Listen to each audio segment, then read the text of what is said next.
Tribal Administration Handbook? Yes and yes. Okay, thank you. All right, good.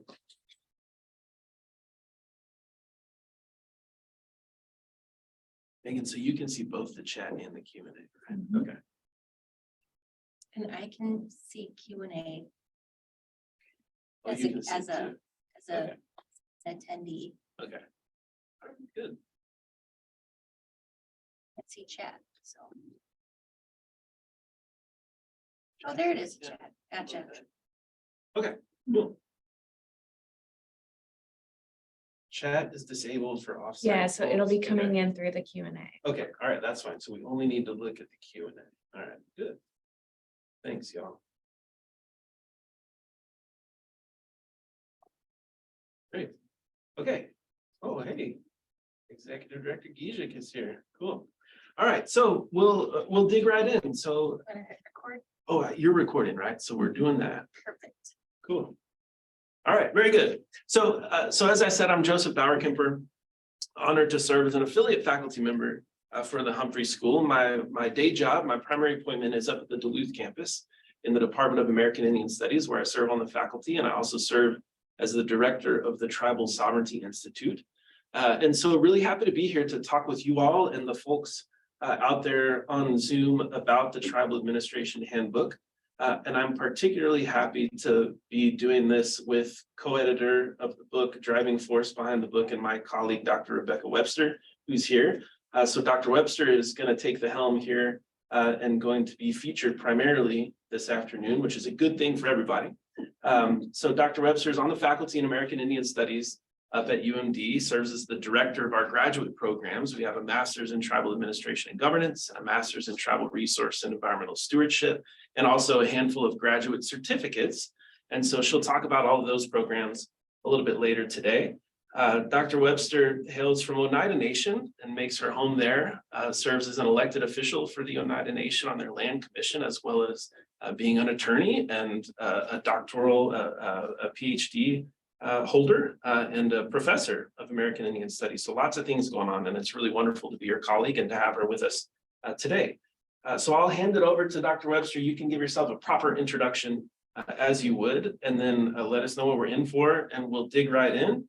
So as y'all know, if you have questions in the moment, go ahead and put those in the, if you're offsite, go ahead and put those in the Q&A portal there in Zoom, and we'll try to keep things pretty informal and pay some attention to that so that we can track those questions. And if you have something to contribute here in the room, Mia, Grace, anybody, just holler at us, just raise your hand or just start talking whenever you want to. We don't need to wait until the end. We will have time at the end for discussion, but we don't need to wait to have an opportunity to engage in discussion. So, so that's that. Much gratitude for being here. I'll just quickly note that that we're here on the West Bank, right, of the river. So that means, you know, I'm here illegally. I happen to be a citizen of the United States, which is maybe neither here nor there. But this is part of the 1851 treaty territory, which is a totally obscenely neglected diplomatic agreement with Dakota nations. And so, so my US citizenship is not valid in this place because of that.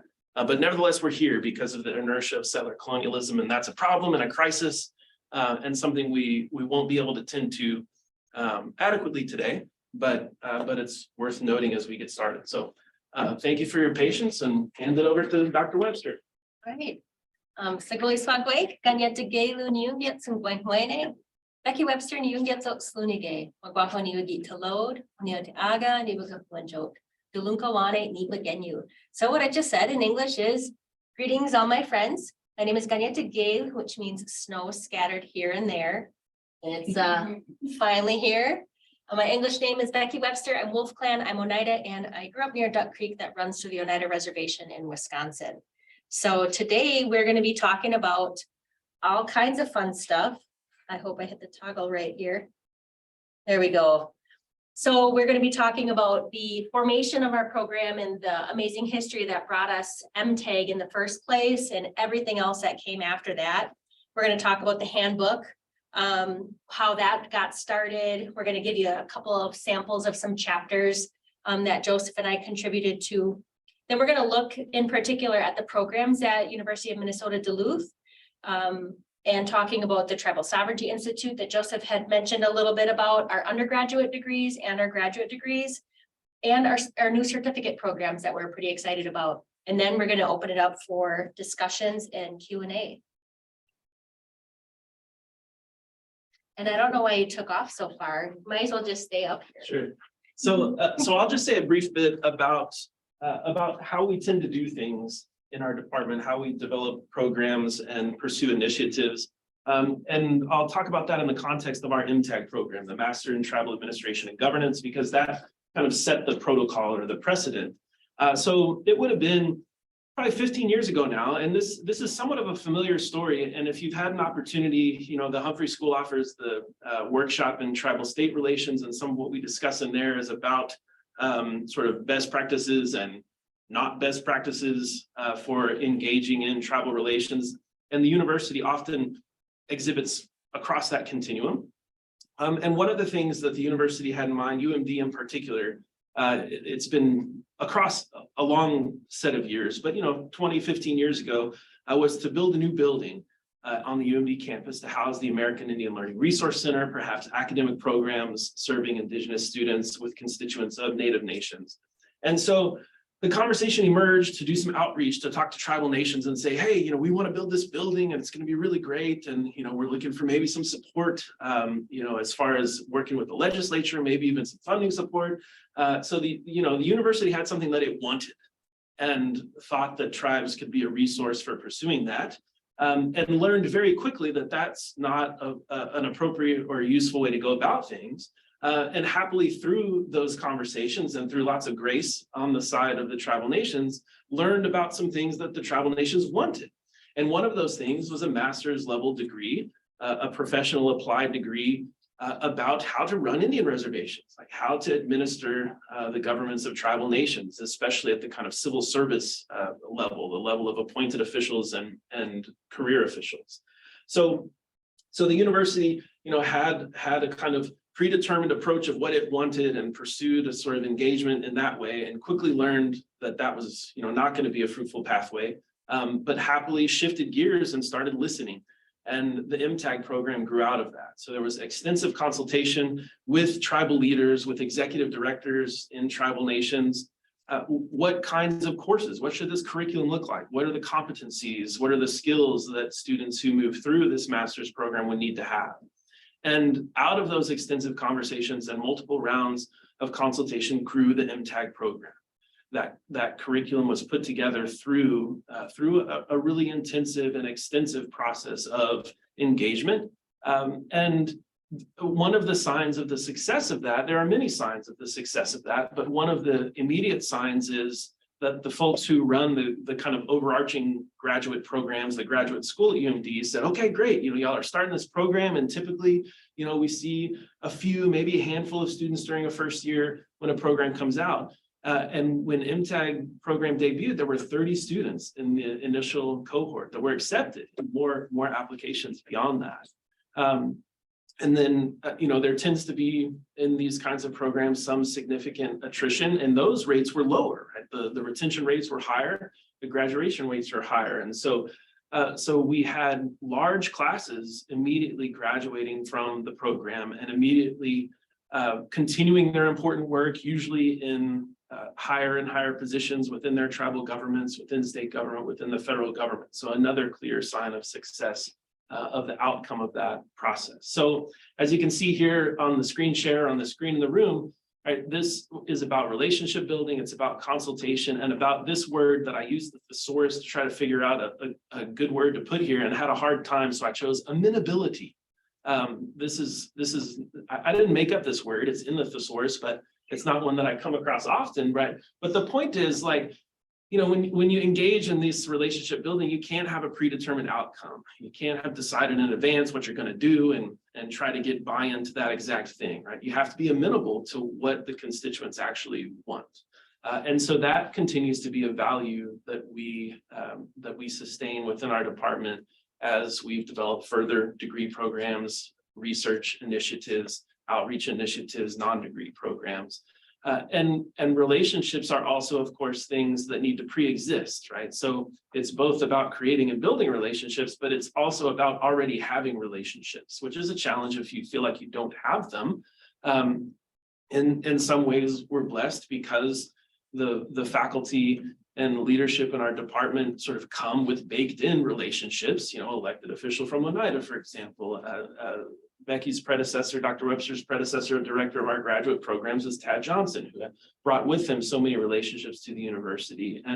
And so building those, sustaining those relationships, doing that meaningful consultation and being amenable to what your constituents need are consistent themes across all of our work that are reflected in all of our programs and reflected in the handbook as well. And so we thought we just kind of might narrate that story of how MTAG came to be, because it started off a little bit awkwardly, a little bit rockily, but the ship was righted quickly, and we've learned a lot from that has been able to be really useful for our subsequent efforts.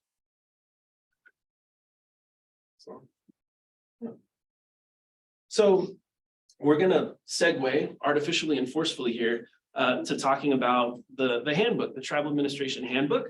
And you can see actually in this chart, right? This chart is actually data gathered by way of relationships, by way of that kind of consultation, and it reflects a moment of amenability in that we heard from some of our alumni from the MTAG program, from tribal leadership, from practitioners at the executive director level, saying, hey, we need a handbook. We need something that we can use in our actual practice on the ground, that we can hand to people when we're onboarding people. We don't even, Bill Rudnicki at Shakopee Mudwakaton Sioux community, who's a graduate of the MTAG program, said we didn't even have a bad handbook to give to folks. So can't you at least make that? And hopefully we've done a little bit better than that. But we also needed this for our curriculum, right? I mean, we're teaching in this area of tribal administration and governance at the graduate level and now at the undergraduate level. And we have peers. There's other institutions that are pursuing this too. The Evergreen State College out in Washington, University of Arizona, Northwest Indian College, a handful of other programs are emerging, and we're in collaboration with them. We don't have the kind of demand to get Pearson or whoever it is to like create a bunch of materials for us, but we need these materials. And so we did the legwork of consultation, of outreach to ask tribal leadership, practitioners, researchers, okay, we have an understanding that there's a need and demand for this handbook within our programs, within the practitioner field. What should it be about? What needs to be covered? And so this essentially illegible graph that you see on your screen because of the small print reflects the outcome, the top 10 results of that outreach. And if you look at the y-axis, the vertical axis here, you'll see that it's cut off to show, it starts at 3.9. So these are all things that are in high demand, and you see the topics across the bottom there: sovereignty and law, leadership and ethics, finance, accounting, budgets, economic development, strategic management, natural resources, human services, operations, project management, and human resources. And so those were the top 10 things that we heard over and over really need to be covered in this handbook. And so our amenability says, okay, well, that's what we're going to do, right? Like, we're not going to decide what we're interested in and what our areas of expertise are. We're going to do what's needed by folks out there, the boots on the ground doing this work. And so we took this initial feedback saying, okay, here's the things that we need to cover. But we also knew that we didn't need to be reinventing the wheel, as it were. So Becky did a lot of work to figure out, okay, like, here's the topics that we need to cover, but here's the kind of state of the field, if you will. Yeah, so we did a pretty extensive literature review to find out what's out there. So I got hired on, I was an attorney for my tribe for 13 years, in-house counsel. I was a senior staff attorney. So I worked in all kinds of different areas, with the land, with planning, with our government services, with strategic planning, all that kind of stuff. So I knew a bit about what the program was going to be trying to convey to people. But when it came time to prepare for the actual classes, there wasn't a whole lot of information out there, right? Like, what do you put in the syllabus? What kind of stuff are we going to have our students reading? So it was pretty frustrating that there wasn't a whole lot. So we might have, our applied degree specializing in actually carrying out these things on a day-to-day basis, but you still need to have something there as guidance, some written stuff for your students to be able to read and absorb and discuss. So we found that there were areas that were sufficiently studied. I mean, there's a good amount of stuff about law, human services, natural resources, those types of things. But there wasn't a whole lot about tribal laws in particular, about having a cultural match between the government and traditions, meaning how the tribe traditionally governed itself compared to what the tribe is currently doing, and how do you get those things to mesh? Because we all understand that the way tribes are governing themselves now is something that was imposed upon us and not something that we chose for ourselves. Also, human resources, because like so many of all of the things in here, tribes are in a really unique situation because tribes aren't necessarily always like state and local governments, but they're also not like businesses. They're somewhere in between, and underlying all of that is the cultural distinctions that make tribes unique and the history that tribes have. So you can't just go on a bookshelf and, get a human resources book for a business and have it make sense in a tribal context. And the same with strategic management. So these three, there was a little bit of information out there, but not a whole lot. And the ones that were almost totally void, meaning there maybe 1 to 3 things that were out there of substance that we could bring into the classroom, was project management, operations management, and finance and budgeting that were unique to tribal governments. So we took all of these things and we paired them up with not only the consultation from developing MTAG in the first place, but from that survey, and we worked together to develop a table of contents, so to speak. And I think, is that the next? I think the bigger picture, right? Yeah. So, but in doing all of that, so we started to have an idea. So we know these are the areas that we need to include in this handbook, and we know that we need to try to recruit some folks. So these are the people that helped us along the way. We have the Bush Foundation, which provided some amazing financial support for us to be able to meet and gather. Before the pandemic, it was a whole lot easier, but during the pandemic, we were still able to hold our events virtually. And the university, Michigan State University Press, that's the one who had who accepted the handbook and published the handbook and helped us out along the way. And I'm going to say this wrong, the Makwa Inouye, and that's within Michigan State University Press. My understanding that is they have a series within the press that focuses on Native American issues. So we also established an advisory group. Some folks on here helped contribute to the handbook. Others helped us along the way by networking, bringing us other authors and just bringing people in, and also reviewing the drafts of the chapters that came through. So there was a pretty rigorous peer review process internally and also externally with MSUP on all of these chapters. So they have gone through the gamut, so to speak, to make sure that what's in the handbook is valid and it's legitimate. And then also Jessica Powell is here. She's an Oneida artist, and she's the one that designed a beautiful cover image for our handbook. And we were pretty excited about that. We were a little nervous about that. Anybody who's familiar with that bookmaking process, you kind of have an idea of what you want the book to look like. And then sometimes the press has their own idea of what they want the book to look like. But fortunately, everything worked out, and they loved her artwork and they were able to make it work. And we're pretty excited about that. Can I give a quick, Yeah. I want to extend the shout out to Michigan State Press, because they really have done a great job with this project.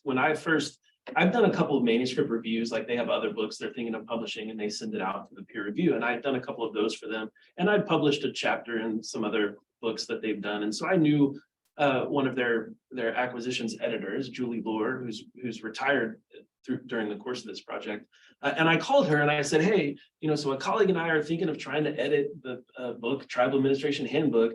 I didn't really know how that worked exactly. Like, do we need to get a contract for this, or do we first get people to contribute, or do we send you the book on spec, or how does this work? And so I called Julie to ask her, and she said, okay, Joseph, I'll answer your question first, and then I've got something else to explain. And I said, okay. So she answered my question, told me the whole thing, and then I said, and what's the other thing? She said, we want to publish that book. And I said, okay, that's great. And I said, we want to make it free. And she said, okay. And I was just saying that, I didn't have any idea of the reasonableness of that. But Michigan State has agreed to make the ebook version of it available at no cost to tribal nations, to tribal leaders, to tribal administrators, folks working in that context, which is a rare thing and a wonderful thing. And so we're really excited about, they didn't bat an eye at that and have been, not only are they willing to do it, but they're letting us control it. So they just sent us the ebook and they said, make this available to folks. So they've been really wonderful to work with and gracious in understanding how this book works in relation to its constituency. So want to underline that. Yes.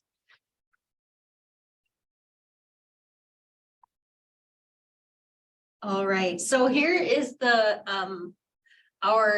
first part of our handbook. So we broke it up into 3 distinct sections to help people's frame of reference to group them so that you can see what types of areas that we're going to be talking about there. And the first one is, at its very base, tribal management. So what's going on the ground with our tribal governments and the day-to-day operations within those governments. So we have, there's also a Haudenosaunee influence. So the Haudenosaunee people are also known as Iroquois.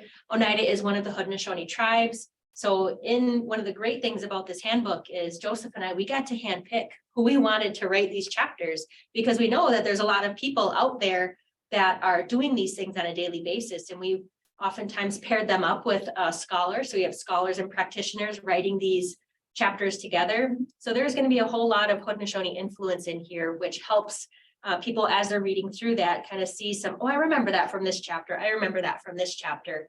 And just it helps to weave through our cultural match too, when we're trying to recognize that we want to have more of our traditions woven into our tribal government and how do we help make that happen. So we have some folks in here that are writing about the participatory democracy aspects of it, operations management and how that relates to our traditional governance, authorizing environment. So how people make decisions within those government structures, leadership and ethics. We have some strategic management and we'll be talking about this chapter in a little bit. We have project management that Joseph wrote with Jason Hollanday, and you'll hear about that chapter in a little bit too. And then human resources that I wrote with some other folks about how human resources work within a tribal context and looking at best practices there. So that's that first part of tribal management itself. Can I say, Becky, I'm so sorry, but I just want to know, I'm reminded by the table of contents, you'll get to the framework for the chapters, but I just want to note as a tangent, but an important one, that part of this collaboration was also with tribal colleges. So we partnered with faculty at tribal colleges, folks who are doing this type of work and trying to build their curriculum in this regard. Often folks who have students who do an associate's degree and then maybe come to our undergrad degree or come to the master's degree. And so we were encouraged and supported by the Bush Foundation to build those partnerships. And so we've got we've got contributors from that context here as well, which is an important contour in the handbook, but more importantly, a contour of the kind of building capacity in tribal administration. Yeah, and that comes back to your discussion about building relationships. So it's also not just within those other colleges and universities throughout the United States, about our tribal colleges and getting individuals that are involved in our tribal colleges to recognize we're all going to win or lose here, and we all need to figure out ways to work together to make something like this happen. Because that was really great to have so many different perspectives come in and help fill all of the blocks to have this beautiful, cohesively written handbook that we can share with everybody. All right, the next one was funding and delivery of core services. So that's, when tribes get their money, by whatever means it is, and what they do with them and how they handle that internally with the delivery of services. And again, because tribes are so different from, your state or your local governments, things are going to be operating on a different level and with different expectations. So we have some folks here that talk about tribal finance, economic development, human services, community wellness, all of those types of services that are meant to help heal and to make sure your community is safe. Tribal natural resources, so about our environment. And this again also ties back to our tribal resource and environmental stewardship. So we wanted to make sure that we had something in there that was tied to our natural resources. So this is about how we expend those funds that we get as tribal governments and how we allocate them to make sure that our programs internally meet the needs of the citizens. You good? So want to make sure I don't start. All right, and then the last section that we have is sovereign tribes engaging settler government. So this is, the state and local tribal government relations. And we had some federal Indian law in here. We have some federal lawmaking and policy. So how tribes are engaging with the federal government when the federal government goes about its daily business of making laws that impact tribal governments, navigating that federal budget process to empower tribal governments. So tribes are not only have to manage their own internal tribal budgets, but they also have to participate in this wild and crazy federal budget process to bring money into the tribal governments. Tribal local intergovernmental agreements, how tribes on a daily basis and work with other governments that are co-located within tribal reservations. Because if you look at the history of tribal governments, we all have very different histories, but a lot of commonalities too. So in a lot of cases, tribal governments are physically located in the same spaces that local governments are located. And also tribes very rarely own all of the land within the reservations. So you had a lot of non-members living within reservation boundaries, which makes it really interesting to try to plan for the future and how to negotiate, how you're going to have these shared services and shared populations. So we had to have a chapter on that for sure to talk about how to navigate that process. Then also the tribal influence in federal and state politics. So how do tribes engage in that not only the lawmaking process, but for your local representatives, how do we engage as a tribes with everything that's happening in these outside governments? So with all of this, all of these things, we were able to pull in just these really amazing folks to write all of these chapters for us and be very patient with us through the editing and the revision process. We had, I think, at least a couple of Zoom meetings over the course of this where we all shared drafts with each other and everyone provided feedback to each other. So internally, we got our drafts, I think, in a pretty good shape so that by the time we had to send it to MSUP, that they were able to send it out to their reviewers. And it was, we had some changes, but it was in pretty good shape because we had already gone through a whole lot of internal processes on how to beef things up. So before you go on to talk about the chapter framework, I'll just note there's a couple things that we've said that I hope y'all are like maybe skeptical of in some sense and thinking like, wait a minute, is that even possible, right? So Becky has gestured toward a few times that tribes are all very different. There's a lot of diversity, a lot of complexity, and here we have this thing called the Tribal Administration Handbook, right? So I'll note that on the one hand, the book is very self-aware of itself in that regard, and has a discussion within the book about the impossibility of creating this something that might appear to be monolithic that can be relevant across 580, federally recognized indigenous governments. So it has that self-awareness. It also, points at big patterns and things that are broadly relevant. And the scope is also explicitly contained within a U.S. kind of settler colonial context. It is not a book that is hemispheric in scope or even North American in scope because of the intense influence of federal policy, especially regarding indigenous nations. And so I just want to be clear and acknowledge the kind of scope of the book and the difficulty of what it sort of sets out to do and its engagement with that difficulty. Yeah, so we started off like if you're looking at scope, so backing up here to like tribes, what are tribes doing? What is in our sphere of influence? What can tribes control? And then it goes out a little bit more to see, what are these external influences that are affecting our ability to govern ourselves? And it just goes wider from that. So it's looking at that in the context of what can we do to build internal capacity? And then what can we do to continue to build internal capacity, knowing that all of these external forces are impacting us? And I think, if this were a book for an academic audience, right? Like if this were a book primarily written for other scholars to think about and cite and build theoretical frameworks, it would be very different, right? And it would have a different kind of orientation. But this is an applied, right, a practically oriented book. And so in some ways it has to not acquiesce to, but it has to engage with a reality that is far different than it should be.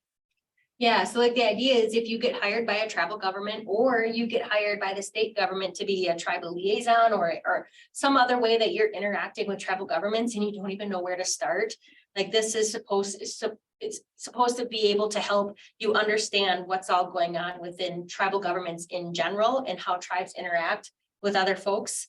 And also just to, if you're more familiar with tribal governments, that you'll also still be able to get a whole lot out of here because it has very specific examples of what's happening in other tribal governments.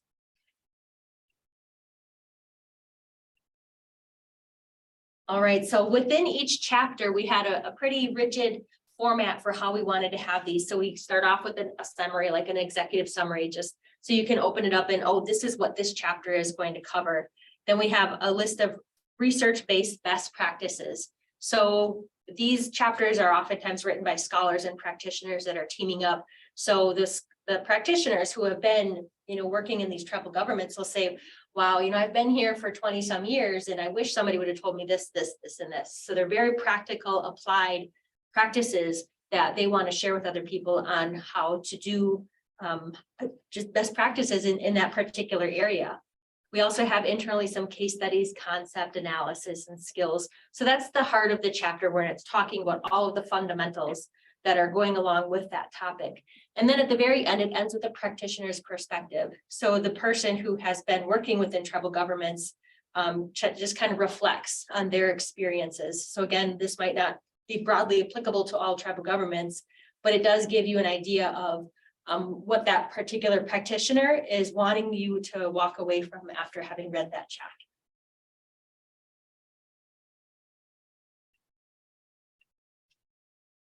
So here's a sample of what one of the chapters. I'm just going to run through it really fast. So I wrote this with my aunt, Julie Clark, and she had worked within a tribal government for, I don't know, 30 some years. And she's still a tribal employee. And for a good chunk of that time, working for the tribal government, she helped us with, I don't know if you're familiar with balanced scorecard, but that was a way to engage in strategic planning within an organization. And she worked to try to make that fit within the tribal context. So she worked throughout all of our different departments to try to get everybody essentially on the same page. So she helped me write this chapter. It's called Implementing Culturally Appropriate Planning Methods in a Contemporary World. So again, this is about that cultural match. And there's a couple of visuals that I want to share later that we'll talk about bringing that cultural match back in. So here we have our best practices that we came up with. So I'm not going to necessarily read all these to you, but this is just here as an example of some of the things that we're talking about when we say each chapter starts with the best practices. Like getting buy-in and commitment from key leadership, because if you don't do that, why even bother? Because you need to make sure that that's in place at the front end. So this whole chapter talks about all of the things that you should really have in place and the things that you should consider, and to ensure that if you're going to engage in strategic planning, that it will be successful. So here's one of the visuals that we have. So it's a river. So we're using a river as an example, because we're have a relationship with, in Oneida especially, our whole reservation is actually shifted and shaped around a creek. So that is very important culturally to us. So we thought, well, there were other examples that were used just in the strategic planning in general. It says, well, let's show that graphic in something that makes a little bit more sense to us. So we talk about going down the river. So this first example is what organizations look like when everybody's doing their own thing, everyone's going their own direction, they got their idea in mind about what they want to have happen. But when you get everybody together to talk about having shared goals, shared visions, shared strategies, then you can all start to head in the same direction together. And that's the second visual about heading down the river together in a way that makes sense for the community, in a way that your elected officials and your community members have all bought into, to make sure that you're going to achieve some shared goals. And here's another visual about what that planning process looks like. And actually, I didn't even think about that, but I'm wearing a brooch today, which is the council fires brooch. And it's a symbol common in our culture. It's representing the tribal, the government, the traditional governmental structure. So we use that symbol in this book to talk about that planning process. So you generally start off at the top with, which is prepare. And because our cultural, when we move counterclockwise. So this is also moving counterclockwise. The next step is to plan. You actually carry out the planning process. You get everybody's input. You get it all, you do all of your sessions, listening sessions, you put it on paper, and then you come and you implement it, meaning you carry out that plan. And then you evaluate, how did we do? Did we fulfill our goals? Did we meet the objectives that we said we were going to? And then after that, you prepare again and you start all over. So it's all about those cycles within this planning process. And it also mimics a lot of the cycles that we have in our natural cycles. So this is just one of the examples of how we're trying to bring in more cultural match into our chapters and into our governing structures. The next is Joseph's chapter. Yeah, so this is primarily Jason's chapter, maybe.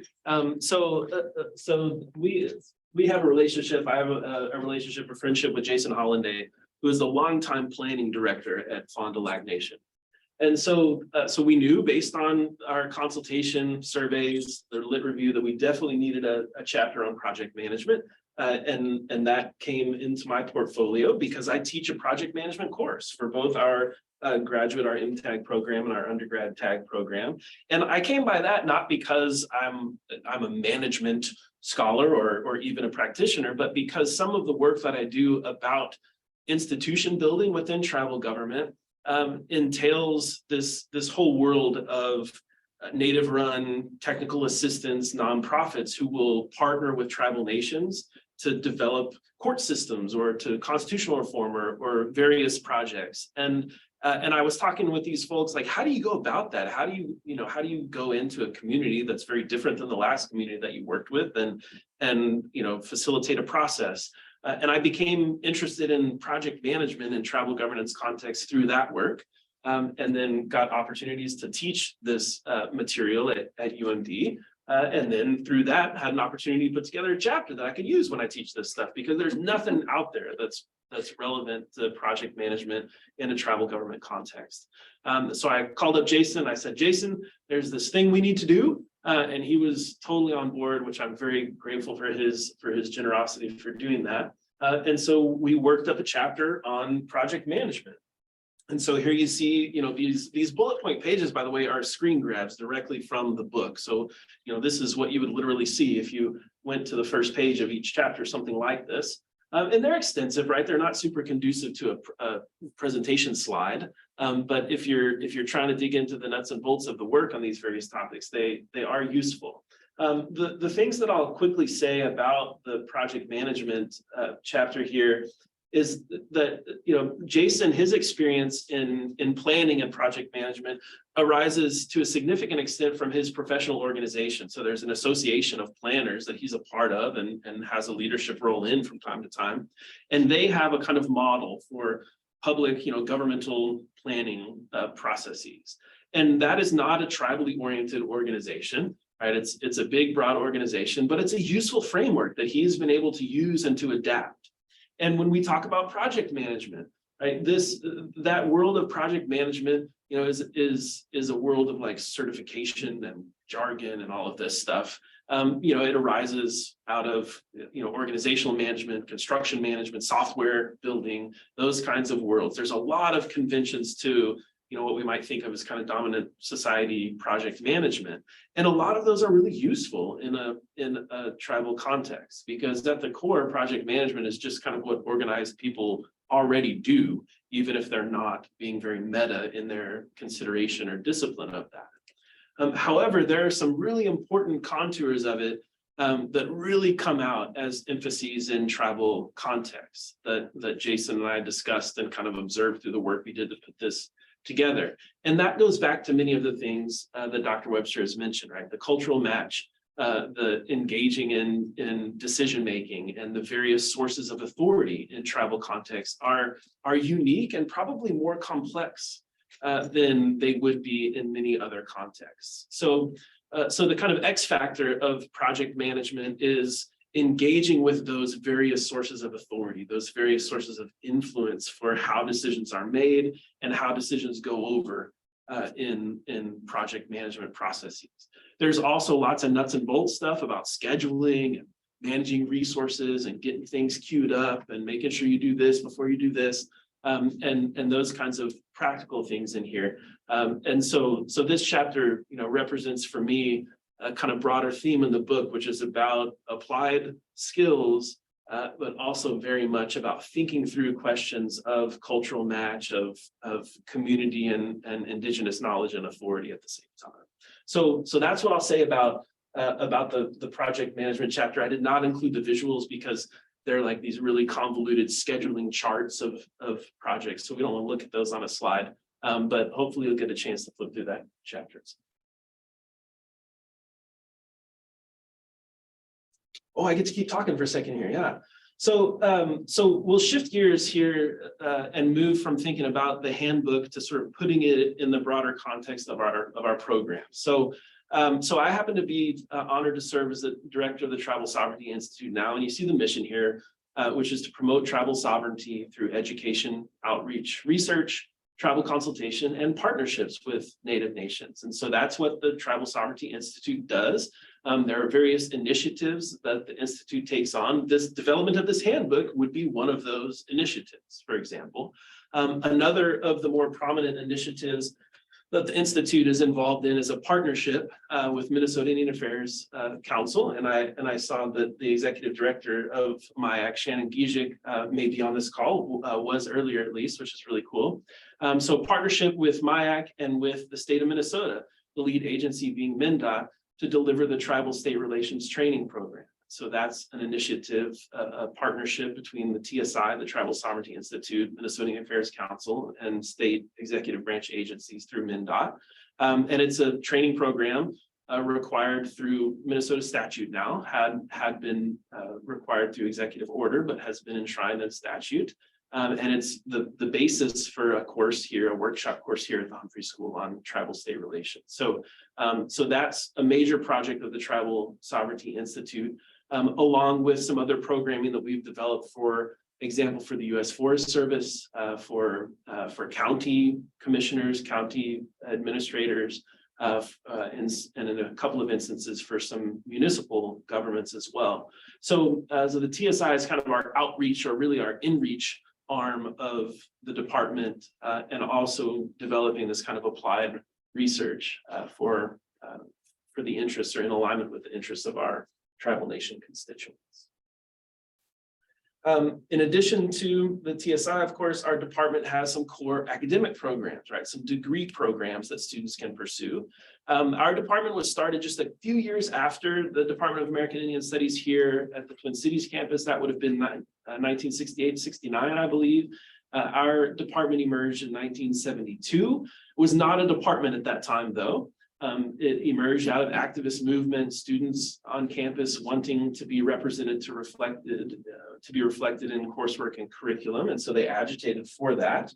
And the American Indian Studies BA degree was the first to emerge.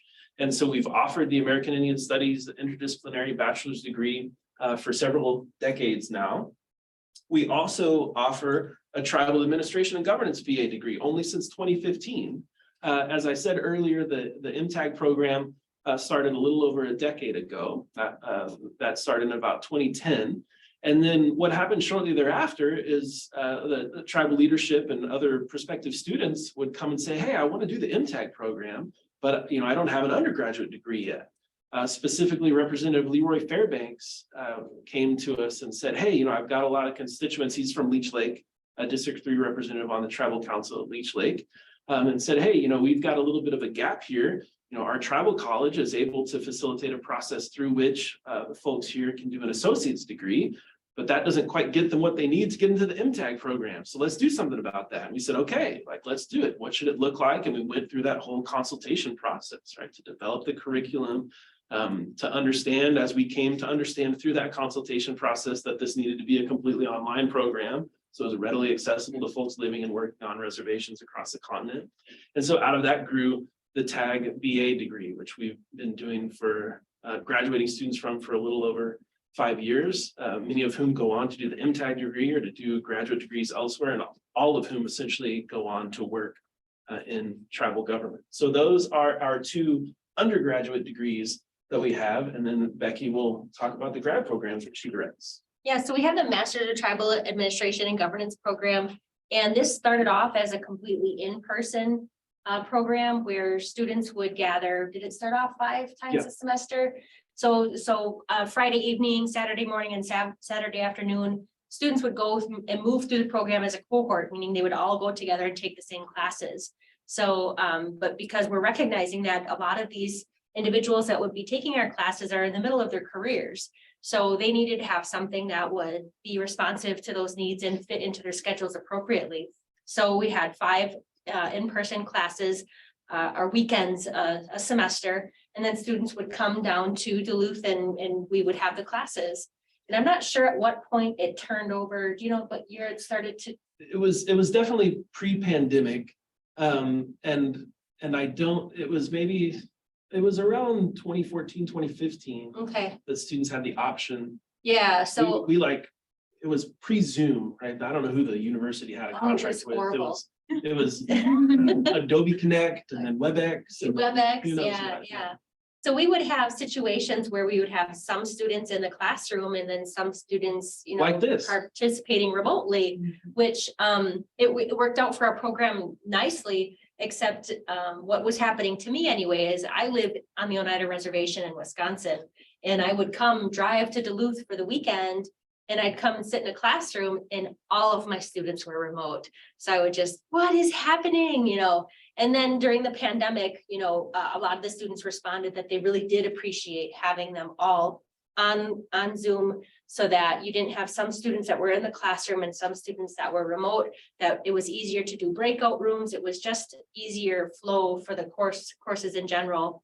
And then after, you know, even though we're still trying to figure out our new normal, we have changed our program to be completely online. So there isn't an option to come into class anymore. So everybody is completely remote for our 5 weekends a semester as part of that program. Now, we do have students who will get together, like they'll decide, hey, you know, let's meet up for our Saturday session if they're from the same reservation or thereabouts, and they will sometimes get together to kind of do their own thing and Zoom together. And they have various ways that they build community, because we still run a cohort model. But we've been Zooming since way before Zoom was cool. And then we also have now the Master of Tribal Resource and Environmental Stewardship. And this again was developed in response to tribal governments expressing a need for a similar graduate program, but with a focus on our environment. So this operates very similar to the MTAG. It's still, we're in our 4th or 5th year of entries. This is the second cohort every other year. Yeah. They'll graduate. Okay. So we're trying to have, so this cohort, we're only admitting every other year, and that's how the cycle runs. So we will have one cohort completely in, have a new one and run completely in, but now we're trying to have a new cohort every year, just like we do with MTAG. So every weekend there will be first years and second years rolling through the program together, which also helps a little bit more flexibility if students are going part-time, so that you'll have more courses to choose from. And that we're hoping, I think, did we get the approval and it's a green light? We are doing this now to do the cohort every year. So this is pretty exciting for those folks that don't, want to enter the program and don't want to wait a whole nother year to be able to enter the program. And can I say, Becky, so the emergence of entries, it's going to be a familiar story to you by now. But so what happened is some folks who were directors of tribal natural resource programs came to the university and said, hey, we need to train the next generation of people. There's a whole group, Wayne Dupuy from Fond du Lac, Larry W. from Flambeau, Jim Zorn from the Great Lakes Indian Fish and Wildlife Commission. They're like, we want to retire, but we can't, right? Because we just haven't built this capacity yet. So can y'all create a program? At that time, y'all was like the university system more broadly.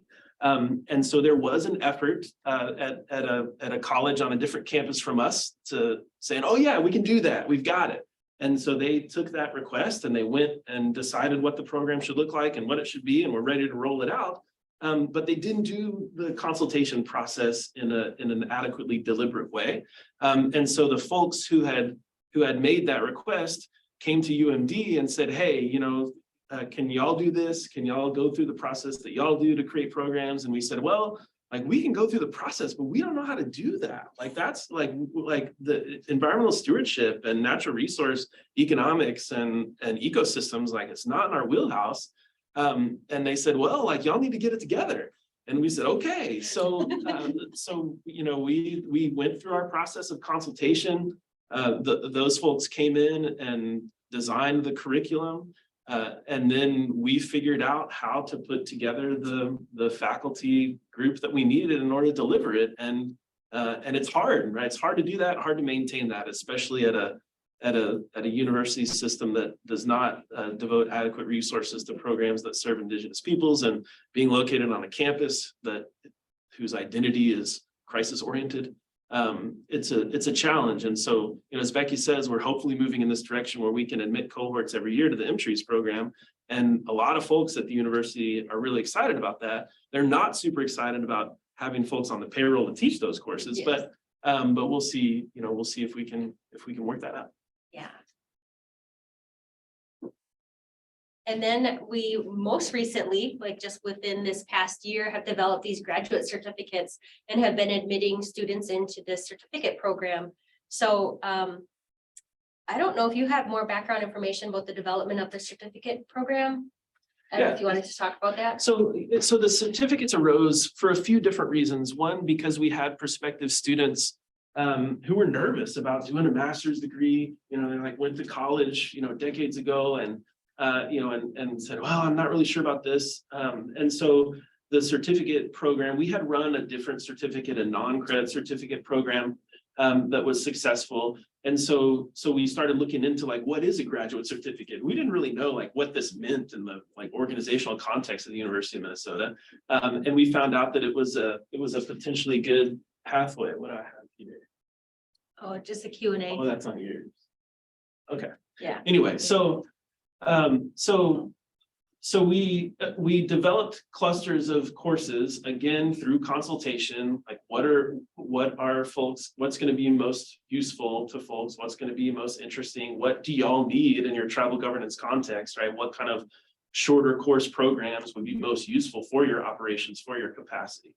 And so we developed these graduate certificates for those potential students and audiences, but also for graduate students across the system. And so we'll talk, Becky will talk really quick about kind of the course requirements of these different certificates. And we want to emphasize that they're available to anybody, whether they're a student at the university or not, but they can readily be coupled with other graduate degrees as well, regardless of campus. Can you touch a bit about that and the multi-I? Oh yeah, So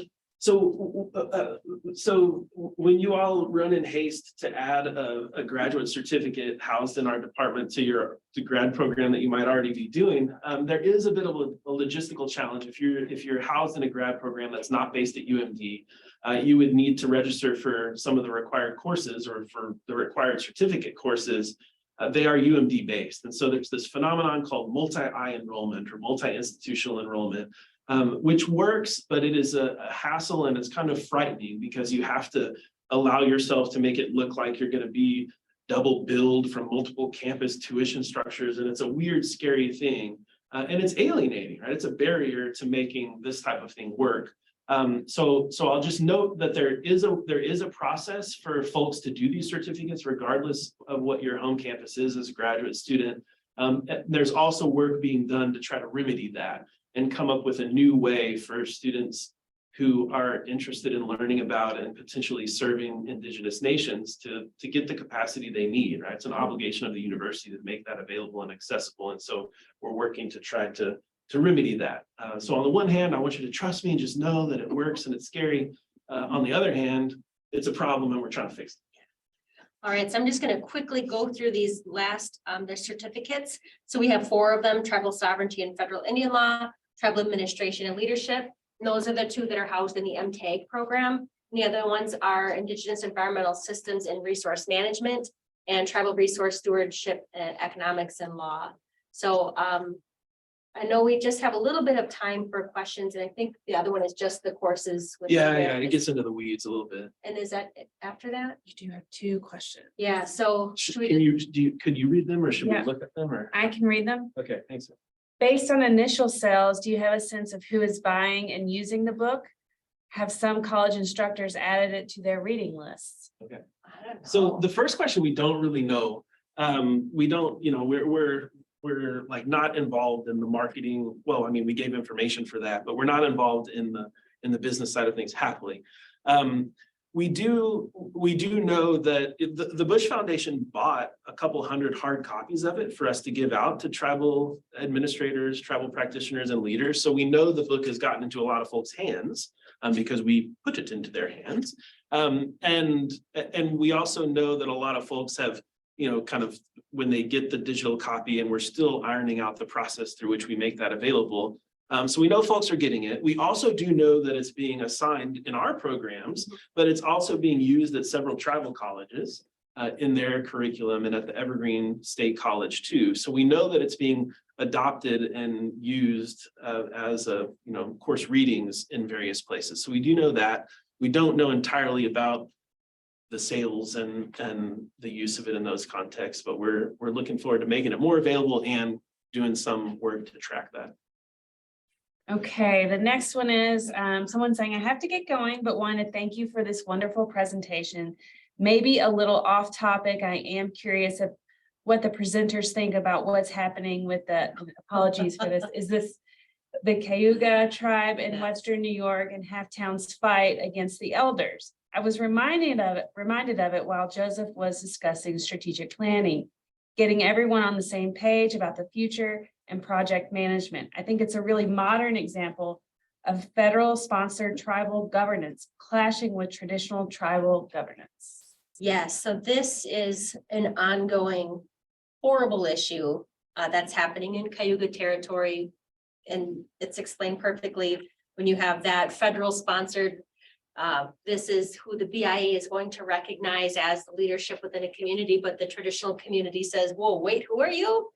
And then there's been, violence, burning buildings, really some really terrible things that are happening over there at the hands of this leadership. And it's there's, relief efforts, people sending, toiletries, money, food to be able to help the victims that are going on in this situation. And it's horrible. And I think that as awful as it is I think if we all stepped back and tried to figure out how to recognize that we are in this together. This is our shared community. How do we reconcile what's going on with that elected form of government or that BIA form of government and our traditional values and try to work it out. In some cases, I think it comes down to the people that are in place. And as long as you have certain people in place, you're just never going to be able to have that conversation. And I think this is one of those examples where you're not going to be able to have a conversation of how to move together in a way that's respectful of all involved until you have new people in place. Yeah. Anyone else have any other questions? I see a chat, but I don't. It's just me. Okay. Just testing it. Does anyone in the room have any questions for us?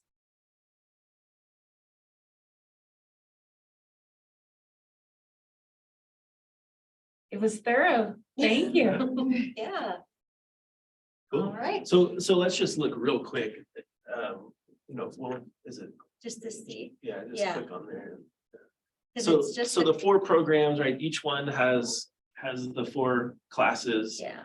So different batches of classes. They're hard to kind of zoom through, Yeah, but go- you can see here. Yeah. So maybe- So this one is focused on resource stewardship and economics. And so you see it has Indian law, it has resource economics, and then a year-long series on program management in the natural resource context. And they're scheduled so that you have one in the fall, one in the spring, one in the fall, and one in the spring, and then you have your certificate. And this one is a little more oriented toward like the science side of the degree, the ecosystems program there.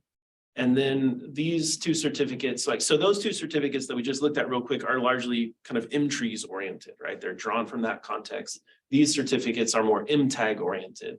So, so management and leadership on this one, and then sovereignty and law for that one. So those are the certificates that are available that, again, you know, could couple pretty well with graduate programs, and then of course also stand alone for folks who are pursuing it. And we're also hopeful, you know, students will come through this program and think, oh my gosh, this program is really amazing. I'm just going to sign up for the full master's. Sure.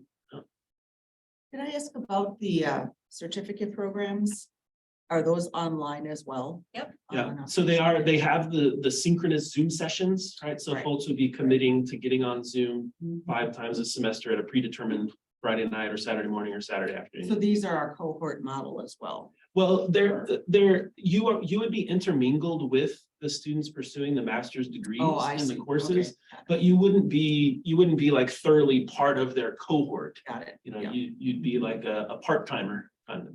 Got it. Yeah. And they already launched? I mean, do you already have students in each of those Yeah. programs? Okay. Yeah, they have launched, they're, you know, they went through the regents and all that, and so they exist, and we have students pursuing them. I don't think that we have any current Humphrey School students that have declared or that have claimed that they're doing any of the certificates, but hopefully that'll happen soon. And folks, of course, can just take it a course at a time and kind of pick away at it and decide, like, they take courses they're interested in, and then they find out later which certificate they got. Yeah.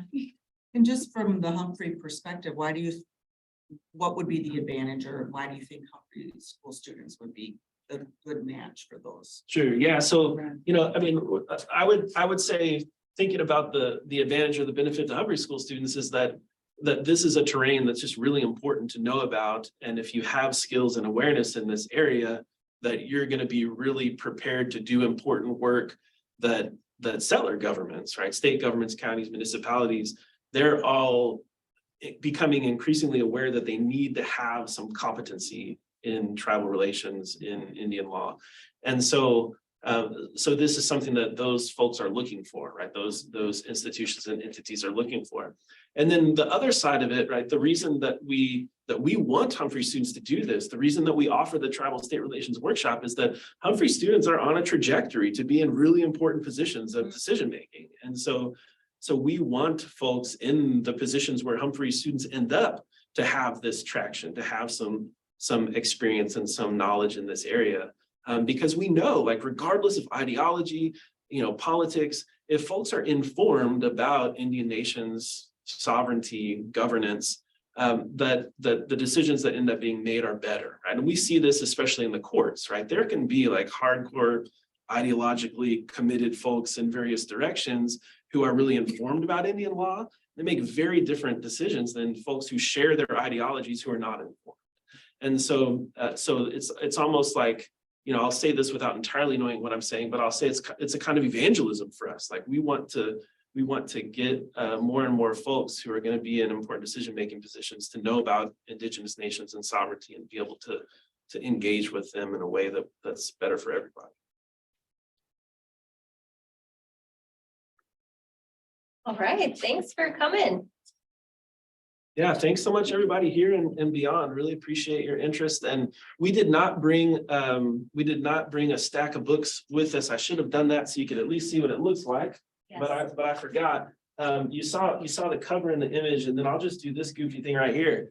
If you go to this URL, z.umn.edu/handbook, that page will give you a little bit about it, and that page is gonna update any day now when we can get Drupal, I think they call it, the web interface. It used to be called Dreamweaver, which sounds so lovely, and now it's a Drupal. Anyway, so as soon as we can get that web page, it'll be at the same link there, but we'll get that updated, and that will provide you a pathway to the Michigan State University Press in case you want to order one. And if you happen to know somebody who works in a tribal governance context, it will also provide the portal for them to get their digital copy at no cost. Take note of that. All right, much gratitude. All right, Thanks, thanks. y'all. Thank you.